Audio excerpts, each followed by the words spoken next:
¿Qué tal? ¿Cómo está? Le damos la bienvenida a El Explicador de Enrique Ganem y María de Los Ángeles Aranda. En muchas ocasiones hemos insistido que el conocimiento científico, tarde o temprano, siempre tiene relevancia para la sociedad humana. A veces la conexión entre un elemento de conocimiento en el mundo de la genética, de la biología molecular, de la mecánica cuántica, etcétera, etcétera, y la vida práctica de una sociedad no es muy clara. Y por muchos años puede suceder, como le sucedió en su momento a la genética, que fuera de trabajitos interesantes para los biólogos, que aparecían en revistas científicas arbitradas, la genética no tenía ninguna otra relevancia práctica en la sociedad humana. Sí, el estudiar genética, pues sí, como que vestía mucho, ¿no? Yo soy doctor en genética, pues qué padre, ¿no? Qué bonito, ¿y para qué sirve lo que haces? Realmente por mucho tiempo nadie supo para qué servía la genética, excepto desde luego los biólogos, que sí lo tenemos bastante claro desde hace ya casi 100 años. Pero de pronto, cuando se acumuló suficiente conocimiento sobre la naturaleza del ADN, sobre el ARN, que si el mecanismo de creación de proteínas y no sé qué cosas, ese conocimiento que parecía condenado a quedarse para siempre metido en las bibliotecas de los centros de investigación, empezó a aparecer en los juzgados. De pronto, los expertos en leyes, en particular, por ejemplo, los abogados litigantes, pero no nada más ellos, se veían en la obligación de aprender genética, y los genetistas de pronto tenían que empezar a agarrar libros de leyes, porque de pronto, de nuevo, ese conocimiento empezó a servir para cambiar de manera importante, muy trascendente, la forma en la que se puede definir la culpabilidad o inocencia de una persona que es juzgada por homicidio. Hay varios casos espectaculares, dramáticos, a veces desgarradores, de personas que pasaron años en prisión, que en algunos casos estaban condenadas a muerte y que fueron liberadas, exculpadas por completo por la evidencia generada por ingeniería genética. Ahora, esa no es la única aplicación legal que ha tenido la genética. De entonces para acá, el creciente conocimiento sobre el funcionamiento de la estructura molecular de las células ha tenido muchos otros impactos sociales importantes que en algunos casos tienen una relevancia económica espectacular. Ahí le va un caso bien sabroso que es descrito en un trabajo publicado en una revista de una disciplina que se supone no existe, cuando menos eso es lo que decían algunas de las personas que tuve que enfrentar durante la presentación de mi trabajo de tesis. Sí, ya sé que he mencionado esto antes, pero es que todavía tengo el entripado, ¿no? Bueno, realmente no, pero es un asunto que de todas maneras me gusta mencionar porque lo cierto es que aquí en México existe mucho atraso en el desarrollo científico porque existe poco entendimiento y poco compromiso con el conocimiento. Por eso estamos un poquito a la cola, o no un poquito, a veces muy a la cola en el desarrollo científico, y por eso tenemos que desarrollar vacunas de otras personas en lugar de desarrollar las nuestras, no por falta de gente capaz para hacerlo, sino por falta del apoyo suficiente. Es un problema crónico que existe desde hace ya muchísimo tiempo. Bueno. Apareció publicado un trabajo en una revista que se llama PLOS, Computational Biology.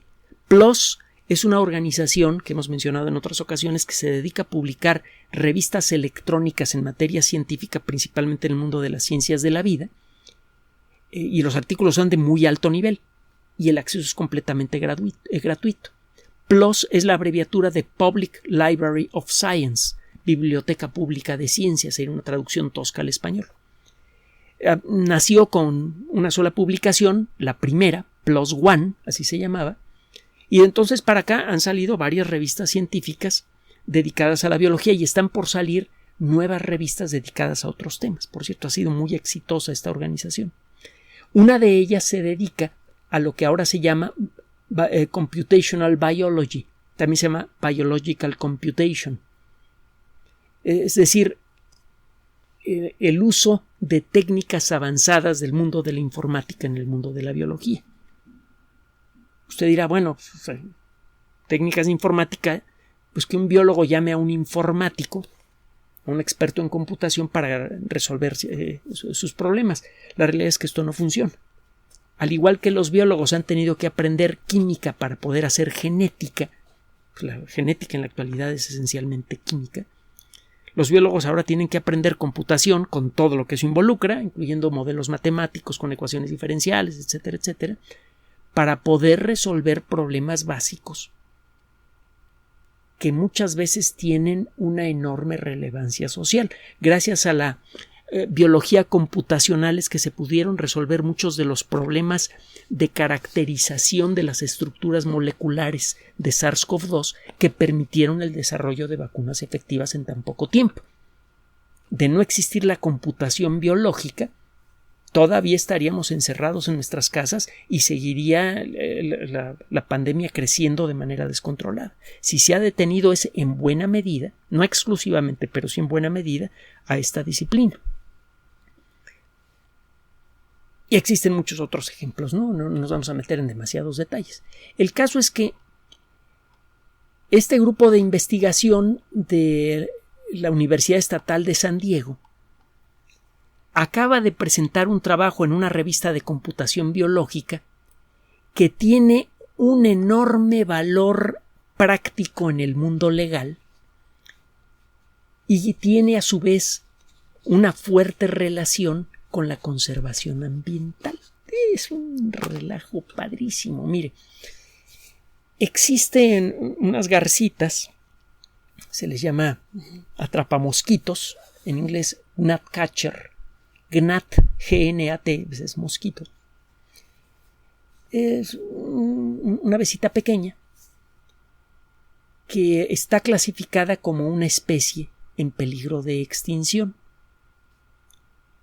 Este bichito lo encuentra usted en la zona de Baja California, desde el Rosario, aquí en México, hasta Long Beach, en California.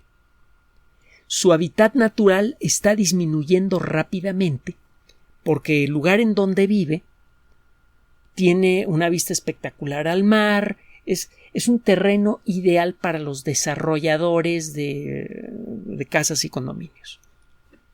Cada metro cuadrado, una vez desarrollado, cuesta miles y miles de dólares.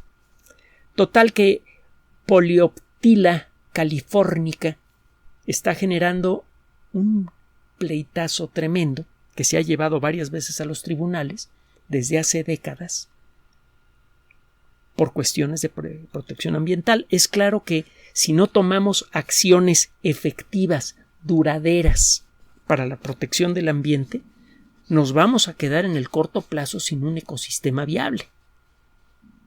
Y eso podría significar cambios espectaculares en la habitabilidad de este planeta.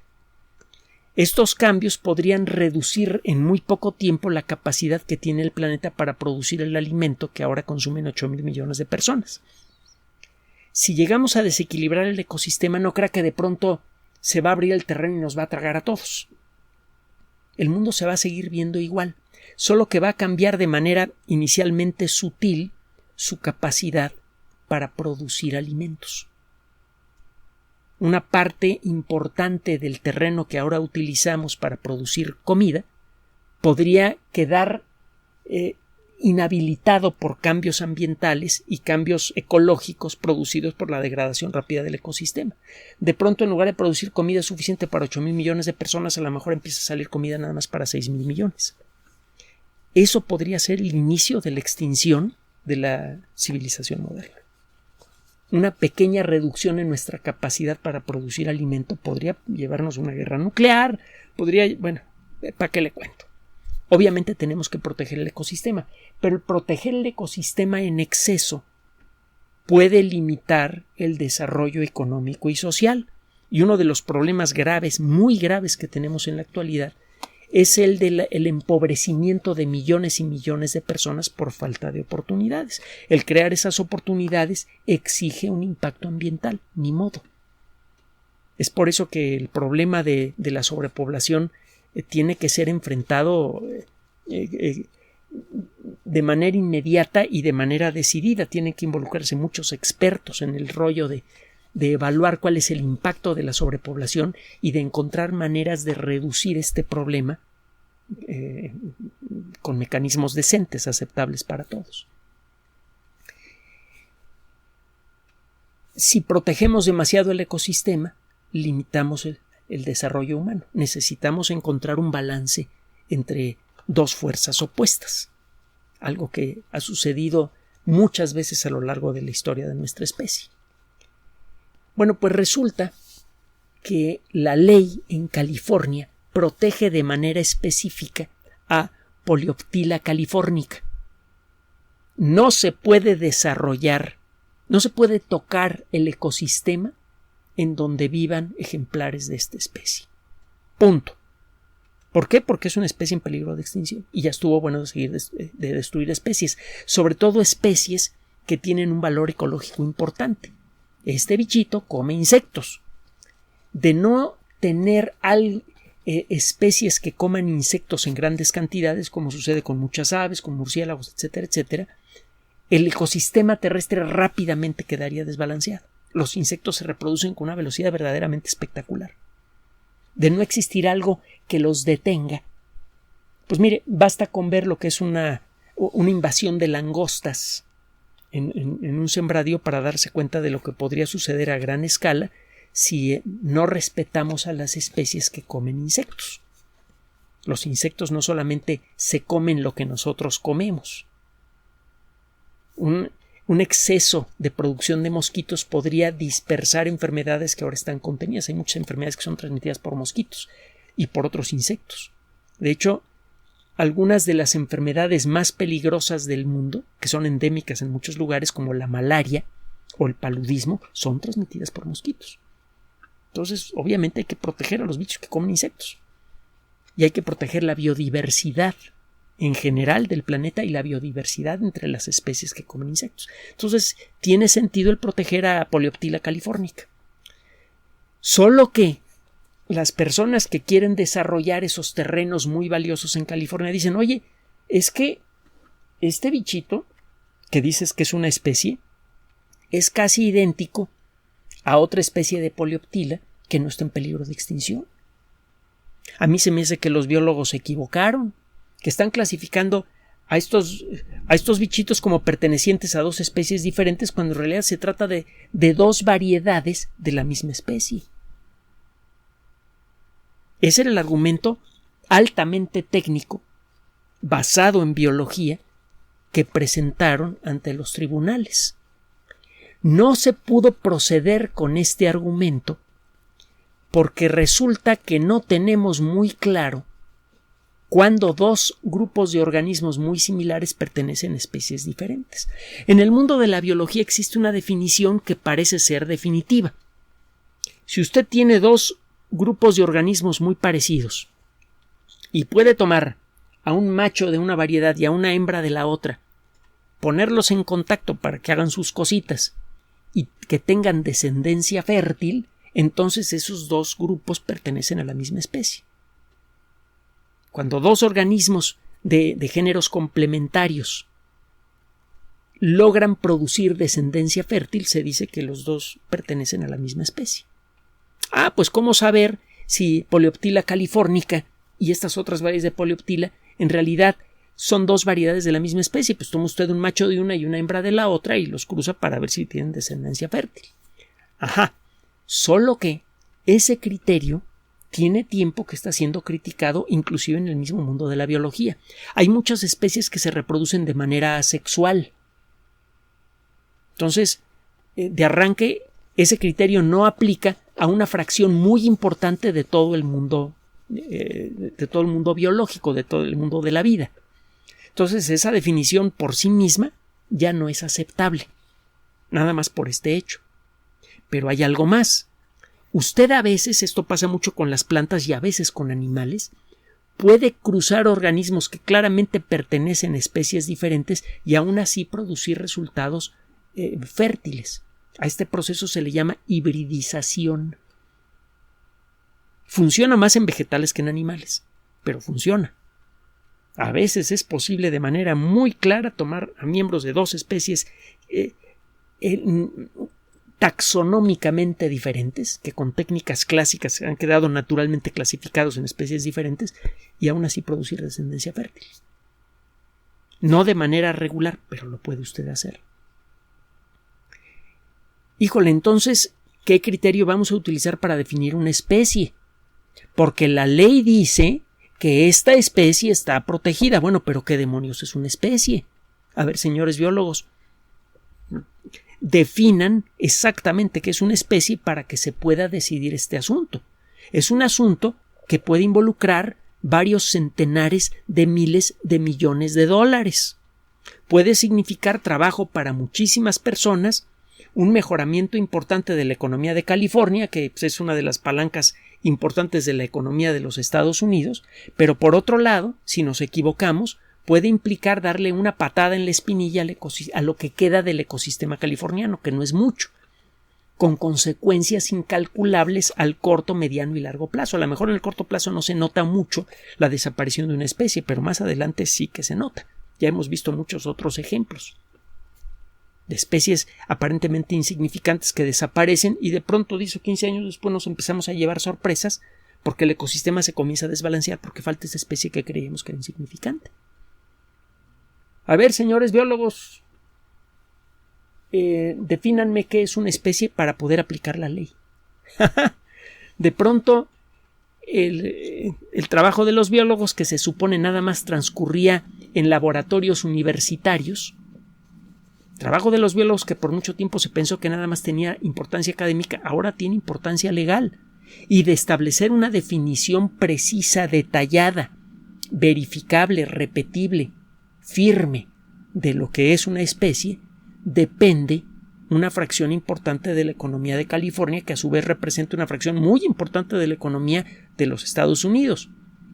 Se ha dicho en varias ocasiones que California, tomada por su cuenta, ocupa uno de los primeros lugares en la economía mundial. No falta el sonso que dice, ha pasado también aquí en México con algunos estados del norte, lo mismo ha pasado en España y en otros países, que de pronto dicen, pues si la economía de mi región es tan importante, ¿por qué no me separo del país que tengo de rémora y genero yo mi propio país? Y la realidad es que esas economías ultrapoderosas como la de California solo funcionan porque están ligadas a los Estados Unidos. Por sí mismas no se podrían sostener, pero es otro rollo. El caso es que este grupo de investigadores de varias universidades, la Universidad de Kansas, la Universidad de Michigan, etc.,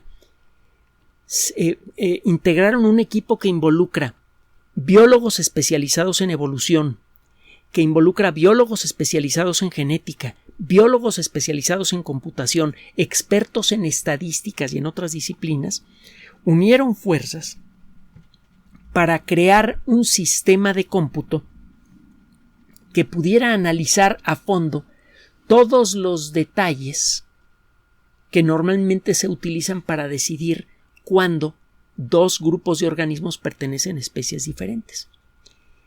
Y lo que encontraron fue ambiguo.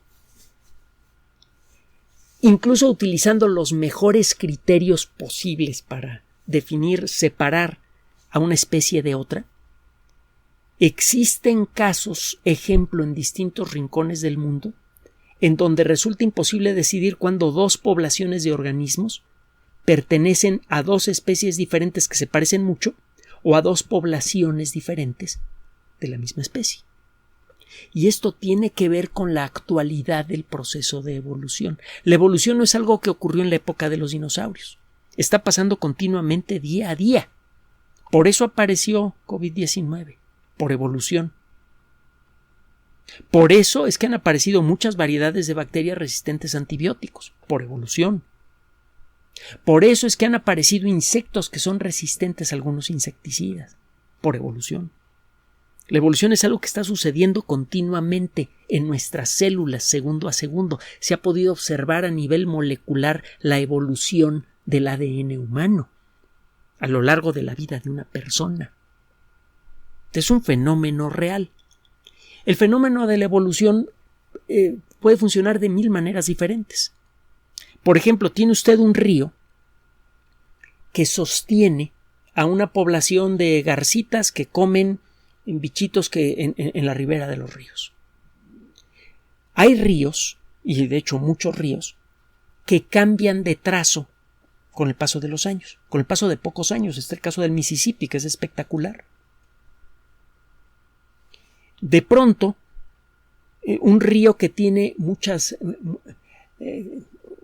que tiene una trayectoria en forma de S, que tiene muchas curvas, los famosos meandros, puede cambiar de trayectoria y los meandros se quedan como lagunas, se llaman lagunas semilunares, quedan separadas del río principal. En algunas ocasiones estas lagunas se secan, en otras no. Estas lagunas semilunares quedan en zonas en donde las lluvias naturales a lo largo de un año mojan lo suficiente el suelo para mantener el cuerpo de agua. Se convierten en pequeños lagos permanentes. Usted tiene al principio un río con muchos meandros y en las riberas tiene usted una población de una sola especie de bichitos que comen lo que le decía. Se viene una temporada de lluvia especialmente intensa, el río se carga con demasiada agua, esto produce desbordamientos que producen la ruptura de algunos meandros. Los bichitos que viven a lo largo de la nueva ribera del río comienzan a no tener contacto reproductivo con los que se quedaron viviendo en las lagunas semilunares, que se vuelven permanentes. Al principio, durante varios años, eso depende mucho del ritmo de reproducción de cada organismo y de otros factores, si se llegaran a encontrar por accidente dos miembros de distintos grupos y tuvieran los sexos apropiados, se podrían reproducir y producir descendencia fértil. Entonces siguen siendo miembros de la misma especie. Pero esto se va haciendo cada vez más y más difícil porque el contacto entre ambos grupos se dificulta por la distancia. Además, es probable que la intensidad de la luz solar y otros factores vaya cambiando de un lugar a otro. Entonces, los bichos que viven en la laguna semilunar, que a lo mejor está rodeada por muchos árboles, empiezan a anidar en árboles y los otros siguen anidando en el pasto. Empiezan a ocurrir cambios de comportamiento, además de los cambios genéticos que se van acumulando con el paso de los años por los accidentes naturales que le suceden a una molécula tan frágil como el ADN. Se van acumulando mutaciones. Normalmente las mutaciones en la misma especie se van promediando porque si tiene usted una población muy grande, siempre hay miembros de distintos grupos dentro de la misma especie que están teniendo contacto genético con otros miembros. Con la especie humana, a pesar de que somos 8,000 millones de habitantes y ocupamos todo el planeta, estos intercambios suceden con frecuencia gracias a la tolerancia cultural, gracias a los vuelos en avión, etcétera, etcétera. La gente de distintas partes del mundo se conoce y tiene familia. Eso mantiene todavía a la especie humana como una única especie. ¿Quién sabe cómo va a funcionar esto cuando empecemos a colonizar el espacio? Porque mantener un contacto lo suficientemente estrecho como para que exista intercambio genético entre personas que viven en Marte y la Tierra no va a ser tan fácil. Pero bueno, además ya sabe lo que dicen, amor de lejos. Bueno, ¿para qué me meto? El caso es que no puede usted presentar una definición explícita de lo que es una especie, porque las especies aparecen de manera gradual. Se está tratando de encontrar algún mecanismo que permita determinar, digamos a nivel genético, en qué momento dos poblaciones como las que le acabo de describir hace rato empiezan a pertenecer a especies diferentes.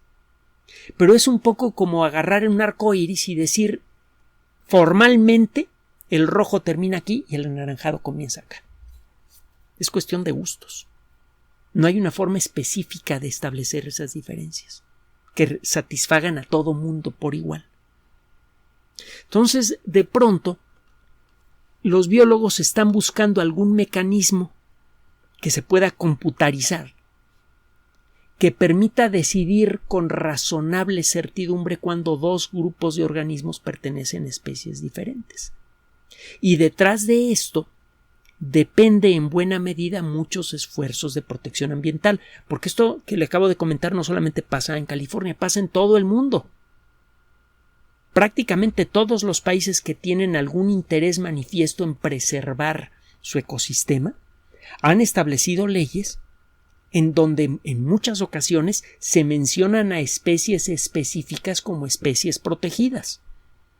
Los mismos catálogos de organizaciones como las Naciones Unidas, etcétera, etcétera, hablan de especies específicas que deben considerarse en peligro de extinción o en alto riesgo o en riesgo medio, etcétera, etcétera.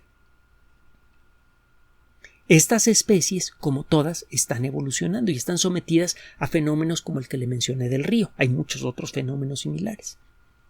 Entonces, si queremos proteger al ambiente, protegiendo especies específicas, vamos a tener que considerar a la teoría de la evolución y a su funcionamiento a nivel molecular para poder establecer mecanismos legales útiles para la toma de decisiones que, de resultar acertadas, podrían permitirnos preservar el ecosistema y mantener una dinámica económica razonable, y en caso de equivocarse, podríamos producir catástrofes ambientales y empobrecimiento económico. ¿Quién lo diría? Cuando estudié la carrera de biología, y lo mismo le pasó a Ángeles, mucha gente pensaba que los biólogos solamente servíamos, cuando menos aquí en México, para dar clases o para ayudar a los químico-farmacobiólogos a hacer análisis de sangre y excremento en laboratorio. Así nos lo decían. Ustedes solamente van a ser buenos como ayudantes de laboratorios de análisis clínicos y para dar clases. O hacer trabajos científicos donde le cuentan las patas a las arañas. Nada más. Ahora resulta que es gracias a la biología que hemos resuelto, que estamos en vías de resolver quizá la peor crisis de salud en la historia de la humanidad en términos de su impacto económico, y también es gracias a la biología que estamos estableciendo las bases para darle firmeza a las leyes que sirven para proteger el desarrollo económico y al ambiente. Gracias por su atención. Además de nuestro sitio electrónico www.alexplicador.net, por sugerencia suya tenemos abierto un espacio en Patreon, El Explicador Enrique Ganem, y en PayPal, elexplicadorpatrocinio@gmail.com, por los que gracias a su apoyo sostenemos este espacio. Puede usted descargar gratuitamente estos audios en formato MP3 en Spotify y en iTunes como El Explicador sitio oficial, y en SoundCloud como El Explicador, y con formato de video en YouTube en El Explicador sitio oficial. Recuerde nuestras redes sociales de siempre: Twitter Enrique-Ganem y en Facebook Enrique Ganem sitio oficial, El Explicador y los grupos que usted ya conoce. Finalmente, El Explicador siempre somos María de Los Ángeles Aranda y Enrique Ganem. Gracias.